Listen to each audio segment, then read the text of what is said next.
I wish to extend my warmest congratulations to those who have been honored this evening for their service to the cause of the small business development of Barbados. And I wish to thank the association for allowing me to speak on a matter which is both intellectually challenging and exciting, and which at the same time has such profound relevance for the future development of our nation. The word must go forth and come to be accepted in every nook and cranny of our nation that Barbados truly must reimagine its development. For it has never been more true that in order not only to prosper, but even to maintain a stable existence, doing extraordinary things must now become the ordinary business of the people of Barbados in general. Barbados is essentially a large rock in the ocean. It would ordinarily be judged to be highly improbable that a cohesive society endowed with a strong economy that affords a very high standard of living to almost 300,000 persons could ever evolve and sustain itself in such a physical environment. That it has in our Barbados is truly one of the modern miracles of human civilization. What therefore confronts this nation now is a question as to whether that modern miracle can continue to be a lived reality. For this to happen, the exceptional must now become the norm. However, on balance, the odds seem in many ways to be stacked against us. To begin with, for its entire history, Barbados' development has been facilitated by a myriad of preferential and concessional relationships with the rest of the world in respect of our access to markets, our access to finance and tax arrangements. The age of preferences is coming to an end. We must therefore now contemplate a future of unassisted development. Secondly, few countries have rested more of their national development on the strength of their social capital than Barbados. Indeed, our nation has accomplished a lot despite the meagerness of its natural and material endowment by creating assets for nation building from attributes such as a strong sense of community, fiscal prudence and thrift, hard work and productivity, strong family values, and an overwhelming respect for law and order. That strong social capital has generated the stability which has been central to Barbados' development. However, that social capital is now being systematically eroded. Barbados will tolerate its continued erosion at its peril. Thirdly, Barbados has over a long history constantly had to fend off threats to its economic existence.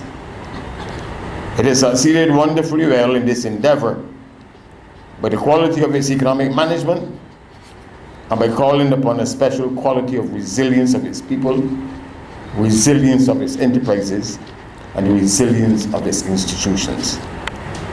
Above all, it has succeeded economically by building a national consensus as to the way forward whenever it has had to grapple with an economic challenge which threatened to derail its development. This time, it is different.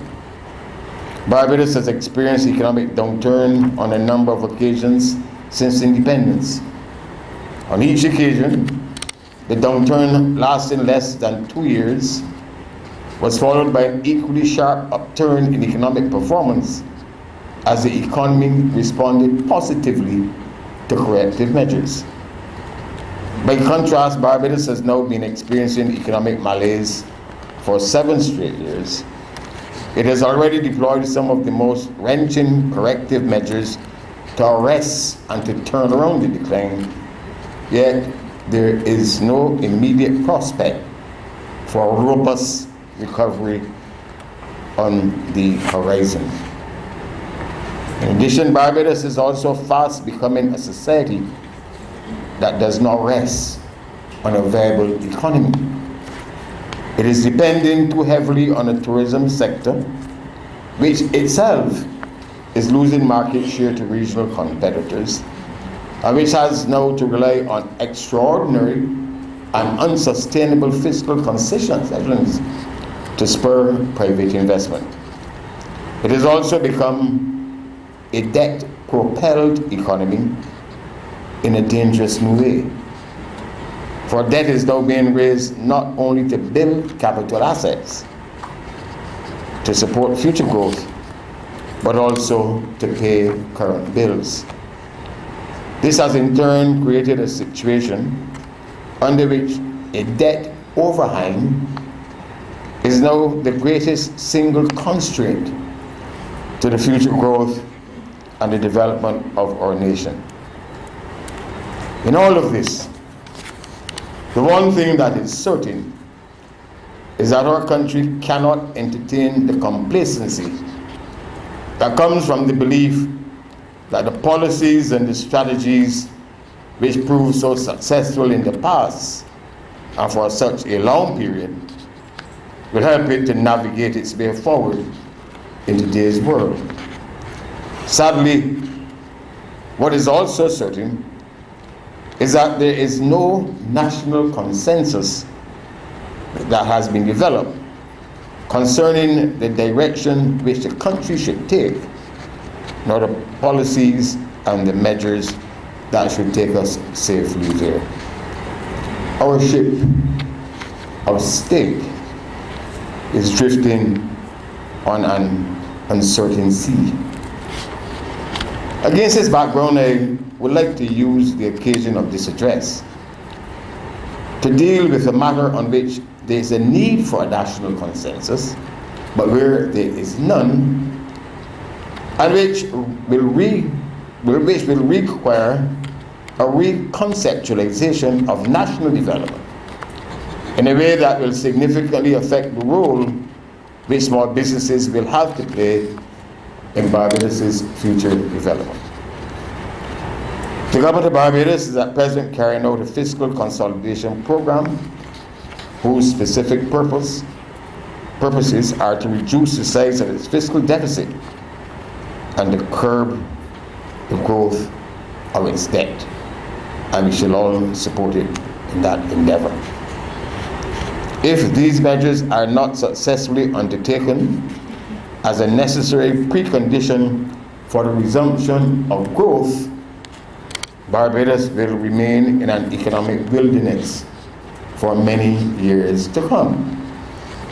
The first step in what will be a long march towards the restoration of fiscal order have been taken, involving cuts in central government's expenditures, and I stress central government's expenditures, and measures to raise revenue through increasing tax rates. The medicine has been bitter, it has been our medicine, and it has not always been effective.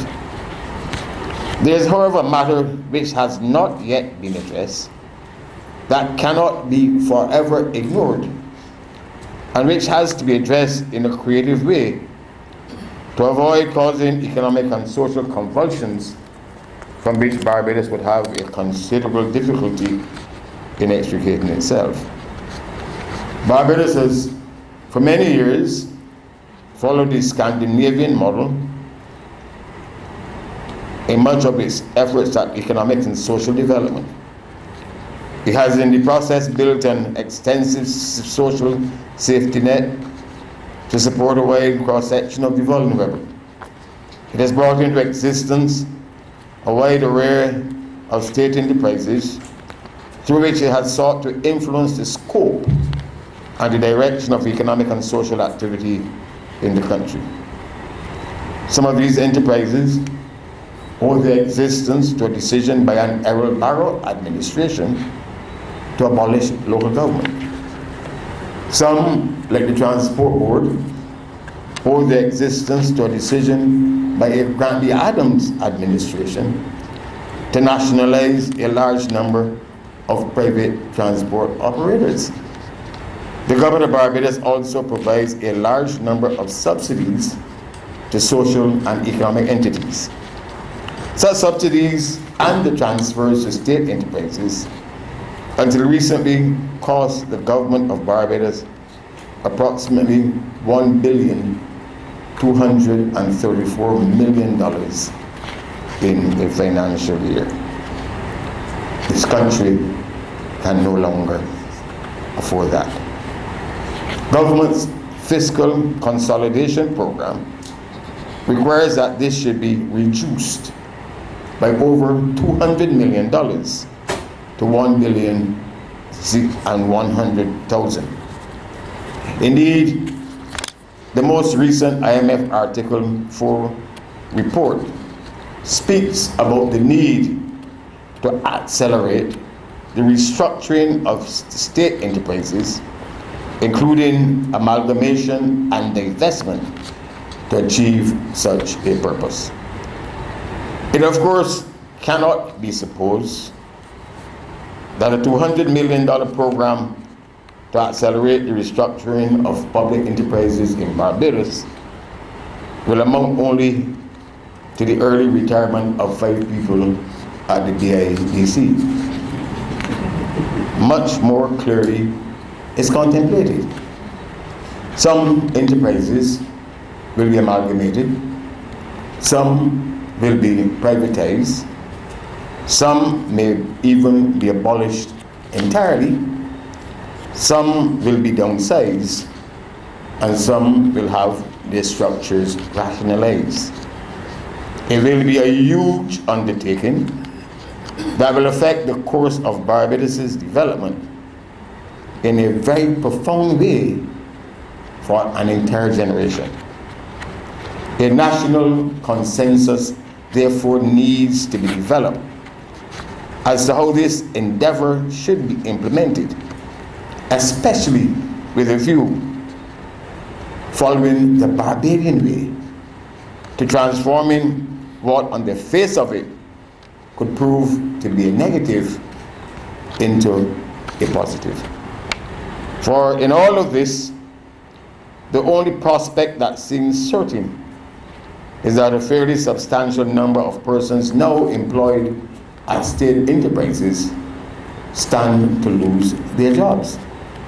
In addition, there is no prospect of their re-employment in the public sector for the foreseeable future in the light of the parameters of the fiscal consolidation program, which has to be fully executed. A way, therefore, has to be found to allow private sector activity to expand, to fill the void that will be created by the retreat of the state. Strategically, therefore, social and economic convulsion can only be avoided and the economy put on a path towards growth and development if a concerted effort is made and sustained to facilitate the creation of new enterprises by employees who are made the victims of government's fiscal consolidation program.